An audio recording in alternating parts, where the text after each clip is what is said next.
ప్రజాస్వామ్య పోరాటాలకి ఒక చుక్కానిగా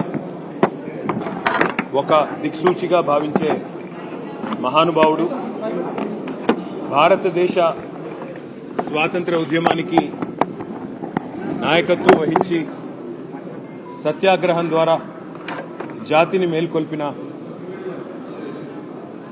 మహనీయుడు, తరతరాలకు స్ఫూర్తినిస్తూ ఒక భారతదేశమే కాదు ఇవాళ నెల్సన్ మండేలా లాంటి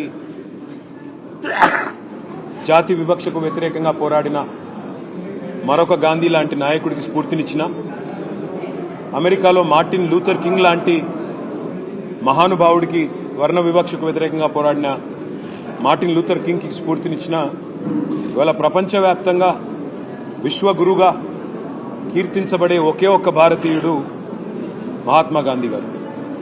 వారి 155వ జయంతి సందర్భంగా వారు చెప్పిన ఒక మాట మాత్రం నేను ఇవాళ ఇక్కడున్న రాష్ట్ర ప్రభుత్వానికి, పైన ఉన్న కేంద్ర ప్రభుత్వానికి కూడా గుర్తు చేయదలుచుకున్నాను. ఏ సమాజం యొక్క, ఏ ప్రభుత్వం యొక్క, ఏ వ్యవస్థ యొక్క గొప్పతనమైనా ఎప్పుడు తెలుస్తుందట అంటే ఇది మహాత్మా గాంధీ చెప్పిన మాట. ఆ సమాజంలో ఉండే అత్యంత బలహీనమైన వ్యక్తిని ఆ సమాజం ఎట్లా ఆదరిస్తుంది, ఆ ప్రభుత్వం ఎట్లా గౌరవిస్తుంది, గుర్తిస్తుంది, ఎట్లా సంస్కారవంతంగా వారి పట్ల తన ప్రవర్తన ఉంటుంది, దాన్ని బట్టే ఆ ప్రభుత్వం కానీ ఆ వ్యవస్థ యొక్క గొప్పతనం తెలుస్తుంది అని చెప్పి మహాత్మా గాంధీ గారు స్వయంగా అన్నమాట. ఇవాళ ఇక్కడ రాష్ట్రంలో ఉన్న రేవంత్ రెడ్డి గారి ప్రభుత్వానికి ముఖ్యంగా ఈరోజు మహాత్మా గాంధీ గారి జయంతితో పాటు లాల్ బహదూర్ శాస్త్రి గారి జయంతి కూడా. ఈ ఇద్దరు మహానుభావుల జయంతి సందర్భంగా ఈ రాష్ట్రంలో ఉండే ప్రభుత్వానికి నేను చేసే విజ్ఞప్తి ఒకటే, ఇంత కర్కశత్వం పనికిరాదు, ఇంత దయా, ఇంత అమానవీయమైన వైఖరి ఏదైతే మీరు అవలంబిస్తా ఉన్నారో ఈ రాష్ట్రంలోని పేదల పట్ల, దీని మీద పునరాలోచించుకోండి. ఎందుకంటే మాకు బాధ కలుగుతూ ఉంది, రాష్ట్రంలోని పేద ప్రజలు బాధపడతా ఉన్నారు.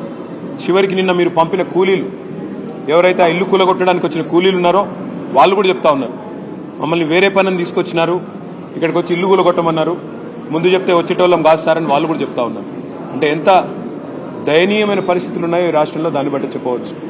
మిమ్మల్ని ఎన్నుకున్నది, మిమ్మల్ని ప్రజలు గెలిపించింది నిర్మాణాత్మకమైన పనులు చేయమని, మంచి పనులు చేయమని. రైతు బంధు 10,000 అంటే మీరు 15,000 అన్నారు, ఆ పని చేయమని. 2,000 పెన్షన్ 4,000 చేయమని.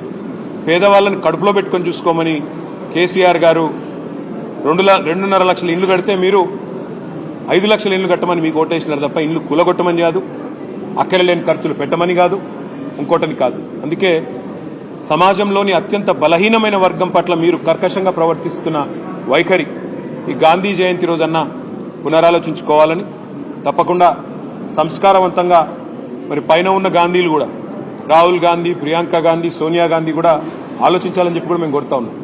ఇంత ఒక డిపిఆర్ లేకుండా, డీటెయిల్డ్ ప్రాజెక్ట్ రిపోర్ట్ లేదు, ఖర్చు ఎంత అవుతుందో ఈ ప్రభుత్వంలో ఒక్క సన్నాసికి తెలియదు. అయినా కూలగొట్టడానికి మాత్రం ఇవాళ మొదలుపెట్టి పేదల పట్ల మీరు అనుసరిస్తున్న వైఖరి మొత్తం రాష్ట్రం, మొత్తం దేశం గమనిస్తూ ఉంది. ఈ బుల్డోజర్ రాజ్యం ఏదైతే మీరు ఈరోజు తీసుకొచ్చారో ఈ మహాత్మా గాంధీ జయంతి రోజన్నా కనీసం వివేకంతో, విచక్షణతో ఆలోచించి మరి ఇకనైనా మీ వైఖరి మార్చుకొని మానవత్వంతో ముందడుగేయాలని కోరుతాం.